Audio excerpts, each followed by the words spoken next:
Hello and welcome to today's session, showcasing women in Formula One. Today we have our host Amy. She's a member of the Girls on Track UK, and we have Megan and Erin, who are from Williams Formula One. So over to you, Amy. So hello everyone, welcome to this webinar today. A very good morning to all the schools who are watching from Northamptonshire, Bedfordshire and Herefordshire. It's really great to be streaming this webinar today for you. I really hope you're all excited to get to meet Erin and Megan and to really get to know about what they've been doing and what they've done to get to where they are today. But first, we've just got to have some housekeeping rules. So the webinar is going to be recorded today and it's going to be made available on the Aspire Hire website that I think you would have access to be able to register for the event. The access to the footage is going to be password protected, so schools are going to need to request to access the footage to watch the recordings. Please use the Q&A function on Zoom and we're going to endeavour to answer any of the questions that might be coming during the session.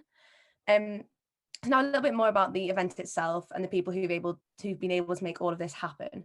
So Girls on Track UK is a programme run by Motorsport UK and the FIA with the aim of inspiring, encouraging and supporting more women and girls into roles within motorsport. We're delighted to be collaborating today with the University of Northampton and Williams F1 to be able to showcase and highlight some of the incredible women that work behind the scenes at every single race weekend. We hope that hearing from these ladies today is going to inspire you to see what's possible out there within motorsport. So now that that's all done, let's get started. First, a little bit more about me. I'm Amy and I'm a member of Girls on Track UK. I used to be in the F1 in Schools competition and now I'm a systems engineer at the University of Warwick. So I've kind of had a bit of an unconventional route into motorsport, but I'm really excited to see how Erin and Megan today can kind of give us a different insight because there's lots of different ways that you can get into it. So first of all, hello, Megan and Erin, welcome. Hello. So Erin, do you want to start with just telling me a little bit more about your background and kind of how you got into motorsport or what you kind of did to make sure you got into Williams? Well, it's a bit of a long and strange story, to be fair, but so I'm not really from this area at all. So me and my family, we live out in Norfolk. So for anyone that knows about where the tracks are in the country, it's completely out of what they call Motorsport Valley. So it's in the middle of nowhere. So growing up, I didn't have a massive interest in motorsport really. So I think my dad would watch Formula One on TV, but we never really bothered that much about it. And then when I was at secondary school, I knew I wanted to go along the engineering route somehow, but not necessarily in motorsport. So I did my GCSEs. So I took triple science, engineering, and then all the other stuff that you have to do. And then I did my GCSEs and I said to myself, right, I don't want to go through exams again. So I withdrew all my applications to sixth forms and I started looking at colleges.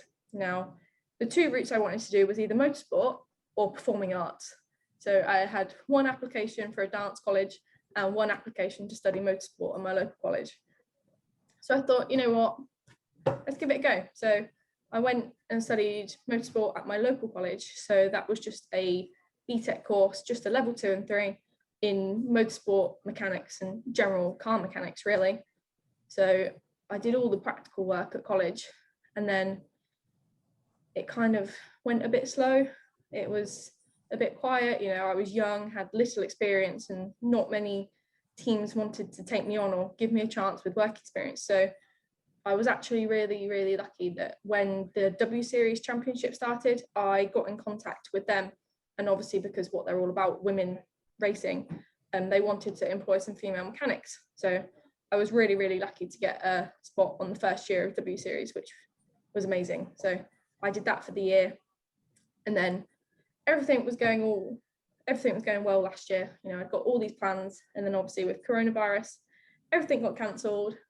And I ended up working in Tesco for a bit to try and tide me over. And then I did the season in British Touring Car, so all around England. And then when that finished, I went back to Tesco at Christmas.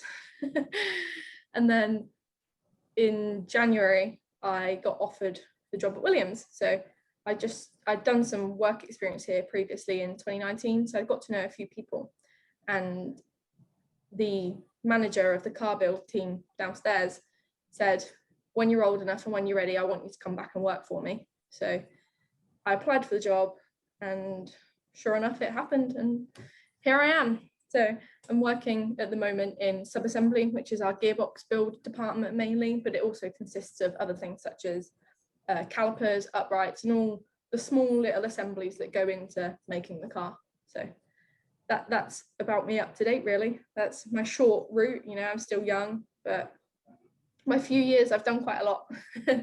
So yeah, here I am now. That's about it. Yeah, Megan, have you had has it been a similar experience for you, or has it been a bit different, a bit bumpy, maybe not? Yeah, I mean, it's been a bit different, but there are similarities in the sense of trying to find out what you want to do, and, you know, at a young age, trying to figure out that is quite difficult. I think I went through like GCSEs and A levels just enjoying maths, physics and product design. And I really didn't know what I wanted to do next. I just knew I wanted to do all three. And so it was actually a friend was like, I think you should do engineering. You should really look into it, because I was thinking of doing maths or something. And I looked at degree courses that were based around mechanical engineering, civil engineering, anything engineering. And it was actually at Oxford Brookes I found like a motorsport engineering, and I was like, oh, I actually I'm quite a competitive person and into sports, and I thought all the projects were basically mechanical but with a sporty element. And I thought, yeah, okay, I'll go for it. So I applied for a mixture of mechanical, motorsport and civil engineering degrees, and I went for the motorsport one at Oxford Brookes. So yeah, starting to figure out a bit about what I want to do. The course was great, and you do your first 2 years and then you have an opportunity to do a placement, which is you get to go to a company for a year and work for them.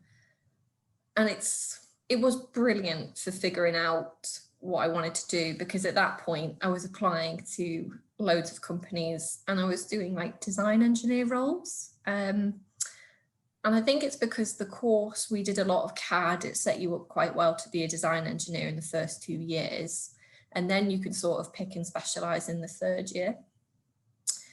So I went to Extract Limited, which are a company that do motorsport, transmission and gearbox, as a trainee design engineer for my placement.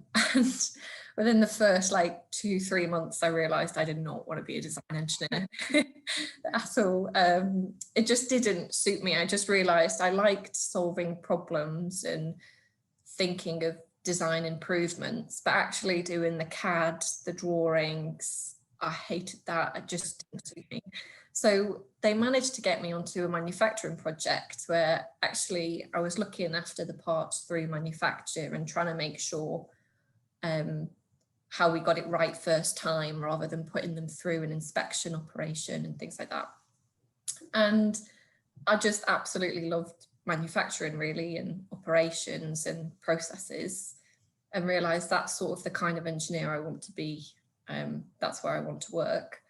So when I went back for my final year, I did a bit of a strange dissertation. I did basically trying to do driving tests via like tracking your eyes, and that's how they pass you instead of actually taking you out in a car.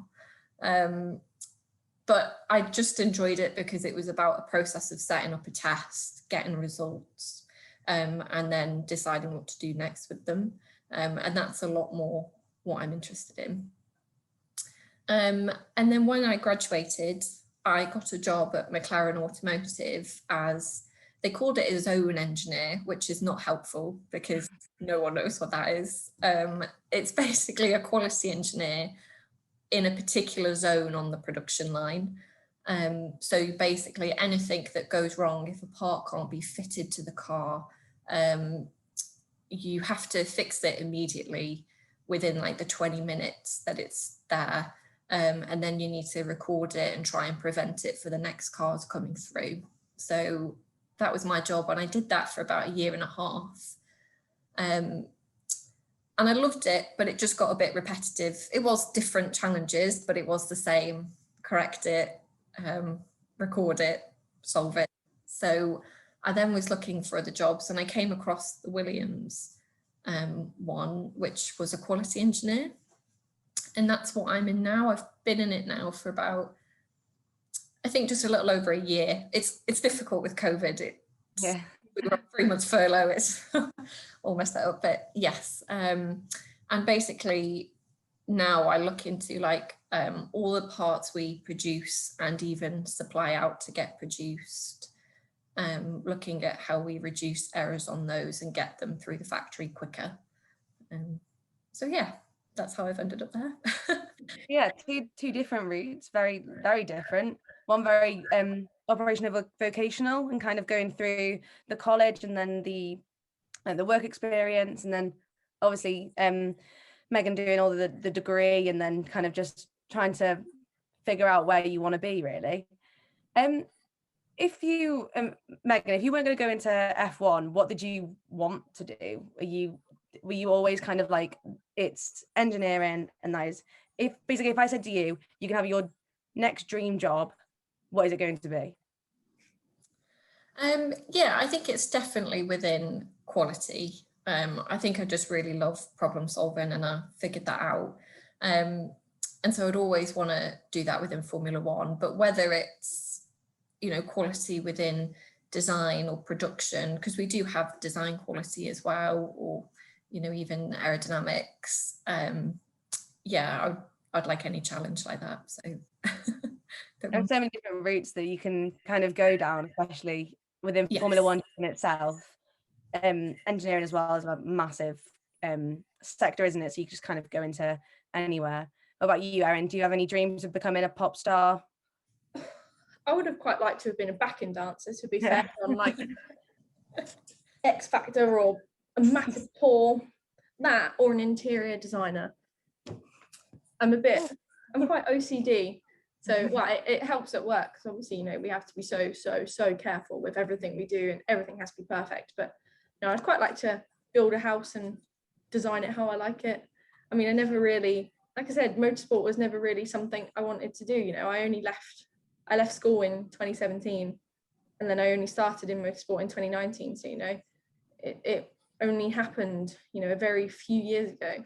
So I still have, you know, there's other things I think, well, maybe I could do that. But then I come to work and I'm like, actually, really quite like it here. It's quite nice. Okay, sorry, go. Yeah. No, I was just going to say, could I ask what it's like being female in these industries? And I mean, it's still probably very male dominated. So what is it like being, you know, young women in this industry, and have things changed, and are things happening to make more women, you know, be a part of this industry? Megan, do you want to go first, or? Yeah, sure. So yeah, when I was on my placement at Extract, which is going back a few years now, I think 5 years ago, I was the only woman in the design office. Like, yeah, it was limited. But it wasn't, you know, it was very accepting, and I've never had any particular difficulties, but you stand out, you're just the only one in the room. But at McLaren, there was a few more women. It was a massive site, so you didn't stand out so much. And then at Williams, it's the most women I've ever worked with, which is, you know, fantastic. And I think it's definitely just getting better and better, the more women coming through. And yeah, you don't even think about it so much anymore. I don't think about it. My team's very diverse. We're quite an even split now. So I'm thinking of it less and less, which is nice. It's good to see that there's some change now. What about you, Erin? Yeah, well, I've had not problems, but so when I was the only girl on my college course, which wasn't a problem, because I actually, you know, I was lucky enough, you know, it was a small town, so I actually already knew my college tutor. So they always had my back if anyone had anything to say. You know, they knew who I was, and they knew what I wanted, and they knew I was serious. So I actually had a lot of comments when I first started working in the industry that I was there because I wanted to date a race driver, and that was the image that a lot of people had of me. So it didn't start off too great. And then obviously my first year in W Series, obviously with it being a whole women's championship, there were only 2 female mechanics out of the whole of the grid, which was disappointing, but at the same time quite cool. You know, we were like, wow, there's only 2 of us. And you know, I think this year I know quite a few people that are doing it, and there's loads more women mechanics out there this year.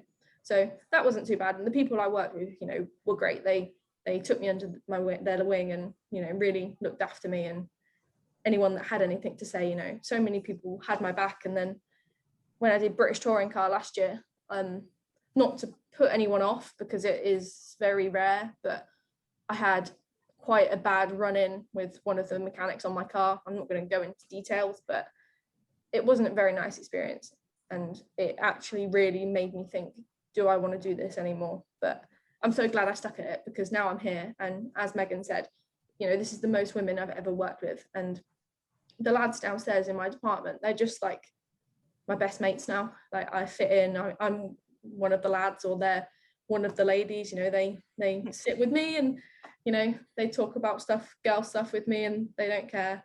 So it sounds like things are changing. It sounds like things are changing. That's good. You know, the environment at Williams is second to none. You know, it's incredible. The people here are great. So don't let things put you off, because it does get better. Yeah, I think it's really nice as well. Like the fact that you've kind of gone through other stuff that's kind of made you think maybe I shouldn't be doing this, but you've kind of like stuck at it. It's kind of like really good advice for like anybody watching that might be thinking about stopping because maybe there's not as many women in it. So no, it's really nice to hear. I was just wondering, Erin, what's it like day to day? If you go, as soon as you get into work, what is your like first task? What is your favorite task of the day? What do you look forward to? Well, every day is completely different, honestly. So if I think of, I start at 8 o'clock. So I normally get here about 20 to 8. So sit down, get my laptop, go and get a drink, you know, read emails, talk to the lads downstairs, talk about, you know, what we've done, what we've eaten for dinner the night before. So talk about all kinds of stuff. And then obviously when we start working, it is completely different. So there's not many people in my department this week. There's me and 2 other people in. I think there's a few people on holiday. But the last 2 days, me and my friend Matt have been stripping 2 gearboxes. So these are our gearboxes in Formula One. The ones that they use for the race, they last 6 events. So we've had 2 now that have done their 6 and they're up for renewal. So we're currently at the point of stripping them, taking them apart, and we'll now go through them and check everything over, test everything, and put it into NDT, which is non-destructive testing. So they use fluorescent dye penetrants to check for cracks or anything on the parts. So we clean everything and we pass it over to them, and then we'll wait to get everything back, get the all clear, and we'll rebuild them and get them back out for practice boxes. So that's what the last 2 days have sort of consisted of. However, every single day is different, completely different. You know, some days are quieter than others, some days are really, really, really busy. So it completely varies, but that's what I like. I like the variation in what we do. You know, every day is different. So I think that's the best thing about it. You know, you can never get bored because you're always doing something different with another member of the department, which is great. Yeah. I mean, it must be very busy now with the triple header coming up. Well, and it's not been that bad, actually. So I think, you know, touch wood, fingers crossed, we've not had too many issues that rely on our department producing things. So at the minute, fingers crossed and touch wood, we've been all good. So I think I'm actually off. I'm off on holiday next week, but that's when all the stuff's coming back. So I've avoided that one. So sneaky. Yeah. What about you, Megan? How's your day to day? Do you have any tasks that you really look forward to? Any favourites? Yeah, so same as Erin in the sense of just always different, and I think that is what Formula One offers, definitely. I think at the since COVID, I think we've changed now to a flexible working pace, so we get to like work from home 1 day a week or 2 days a week in our office, and it's dependent on the office, which is fantastic because on my work from home day I put like all my meetings in for then, and then when the days I'm in the factory, it just gives me a chance to actually walk around and actually see people, get things done with people, rather than all this screen time. So that's what, since the pandemic, I just really like the flexible working, and I think teams and companies are becoming more and more aware of that. Yeah. And also, like, do you have is there anything that you kind of used to do at school or when you were in college, Erin, that you really think does relate exactly to what you're doing now? Like, sometimes I think when I look back that some of the design projects I did when I was in GCSE really do kind of relate exactly to what I'm doing now in my degree. Is there stuff that kind of translates like that to the workplace, or is it kind of like a whole new skill set that you've kind of felt that you've had to kind of learn, I guess? I guess obviously for me, GCSEs are not as relevant, and that doesn't go for everybody. I mean, it's good, when we're writing reports on what we've done, having good English and being able to write a good report is important. And maths, we have to calculate dimensions of when we put stuff into the gearboxes. We have to take lots of measurements, and we have to work out whether they're within a certain tolerance. So maths and English is really good, and obviously science as well, just to be able to have a general understanding of what you're working with. But I think the most important part for me anyway was obviously the skills I learned at college. So when I went to college, I'd never picked up a spanner in my life. I'd never touched tools, I'd never done anything mechanical. So I really started from zero when I started college. So I think the fundamentals of mechanics and just what things do is really, really important. And then obviously, the technology here is so much more advanced to anything that I did at college. So it is different, and you do have to learn new skills, but at the same time, everything I did was so relevant and has helped so much. So you're lucky you paid attention. Yes. What about you, Megan? Yeah, so thinking back, I said I always liked maths, physics and product design, and I think the bit I liked about it was obviously the problem solving. But things like, if like in maths, an algebra equation, you've got to figure it out and solve it. In physics, trying to figure out, if you have all these variables, how do you work out the speed, things like that. It was always, you've got all these tool sets, how do you get to a solution? And especially I think it comes out in product design, because often you design to solve something. So how is your product going to be better in this situation? And I think it's that kind of thinking that is key to sort of engineering, really. Like, how do you take all these pieces and put them together? So I'd say they really helped me because they trained me to think like that. I don't particularly go in and say like X plus Y equals this, but I'm always thinking in that sort of frame of mind. I was just going to ask, Erin, you mentioned when you were sort of looking for work, it was really hard getting your foot in the door initially.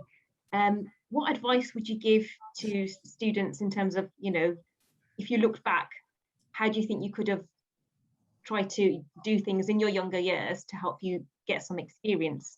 Yeah, I think this isn't a problem, but obviously where I was living, there was no teams around. So I had, obviously at this point, I was 16, 17, I had to rely on my parents to, take me to places, which wasn't always ideal. So, but I think the best thing is just to be really persistent. I know it's annoying, but what I used to do at the start of the year, so obviously before I was at Williams, I was self-employed.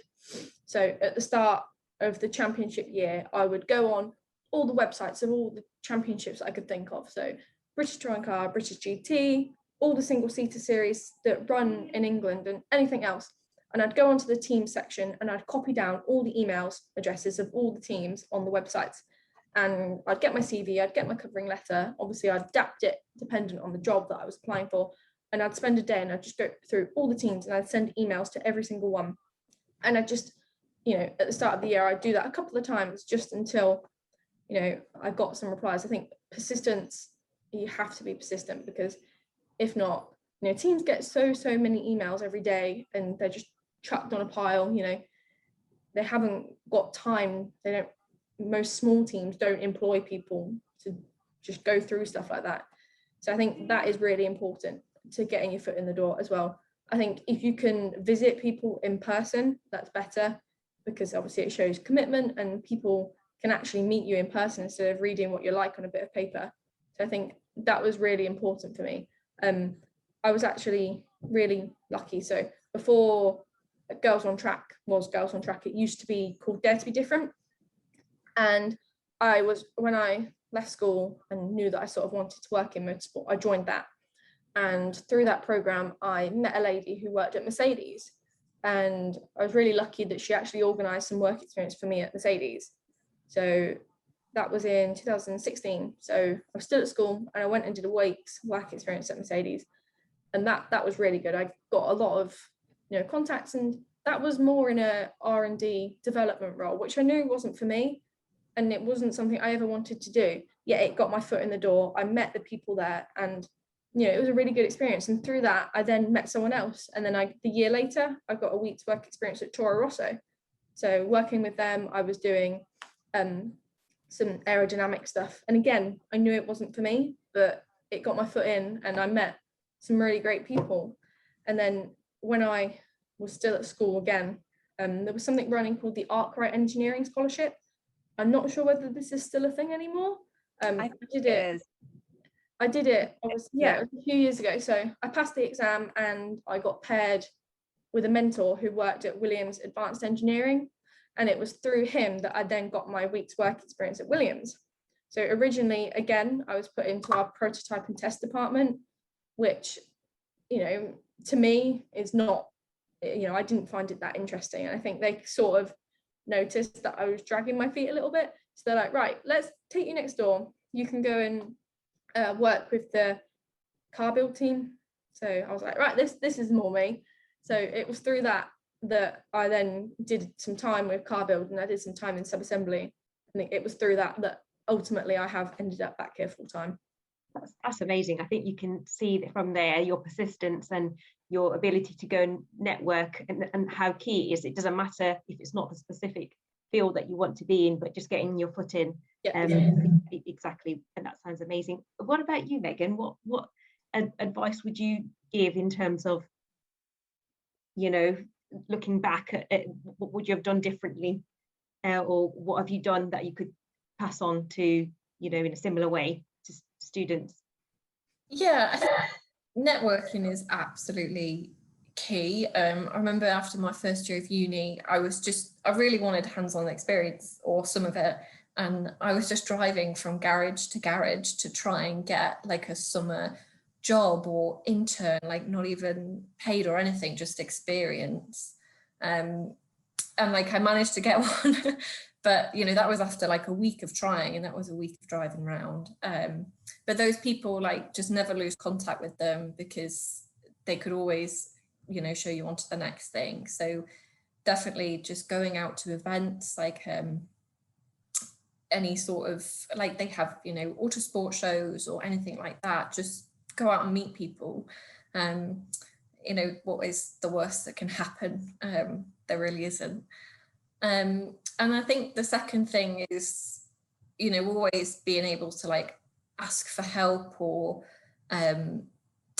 be honest. So for example, at Extrac, I was just honest that, this isn't actually me. I don't want to do this design engineering. And straight away, they were like, that's fine. Let's put you in manufacturing. Let's have a go at this, And if I'd never said anything, I never would have, been shown something new. So I think it's honesty and asking for McLaren, when I was applying for that job, I was in my final year of university, so it's everything is going on and it's all at the same time. But what I did do is I reached out to like an online firm that basically take your CV and then they'll try and find jobs that match for you. And I would recommend that, like, go to your academic advisors or anything to say, who should I go to? What's, you know, how do I get a job? Just always take that feedback on. There's loads of people who can help. There's loads of companies that do it for a living, you know. So yeah, that would be my advice. Excellent, thank you.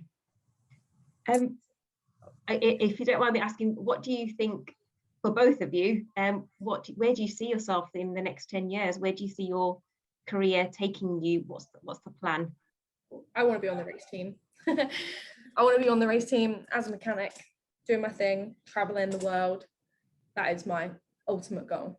So I don't think there's a lot more to it, really. I think, you know, that is the end of my career line as such. You know, that is, for me, that is pinnacle. So yeah, I think it's quite simple where I want to be in 10 years. I'm hoping it won't take 10 years. I'm hoping I'll be there a bit sooner. But yeah, ultimately that is my end goal. So excellent. I'm sure your drive and your ambition will get you there. And Megan? Yeah, I think what I'd really love to do is sort of stabilise a quality engineering department, hopefully in F1 and hopefully in Williams. I'd just really love to grow the team, the department, and be able to make like continuous improvement and everyday thing really sort of a culture. Maybe, you know, reinvent the Toyota way. But yeah, that's the dream, really. Excellent. And actually, Amy, what about you? Because you're finishing your degree soon as well, aren't you? What are your plans? Yeah, I'm going into, as a systems engineer, this is a bit weird, but I'm going into corporate banking for my placement year. So mine's a bit of a strange route as well. Yeah. It was just like Erin and Megan have both said, I would just say take every single opportunity you've got. I really struggled getting a placement year, just because this year as well has been very difficult for people to kind of decide if they want to do what they want to do, or if they're just applying because they don't have another year of online uni. But it was really, really hard this year for everybody to get kind of a placement exactly where they wanted. Yeah, so I just started applying to banking because obviously as an engineer, Megan and Erin will both understand this, we like having problems to solve and we like dealing with numbers a lot of the time. So banking kind of felt a little bit natural to kind of go into. So I've got my placement year, and then I'm really hoping to progress on to F1 to do strategies where I'd like to go. But yeah, I kind of had a bit of a strange route, kind of going to, I wanted to do sport therapy when I was in GCSE year, and I wanted to kind of go through like the biology kind of side of STEM. And then I did a competition and ended up going to the world finals at it, and then I got selected to be a part of the Williams Engineering Academy. So I was kind of like, that's where I kind of need to go now.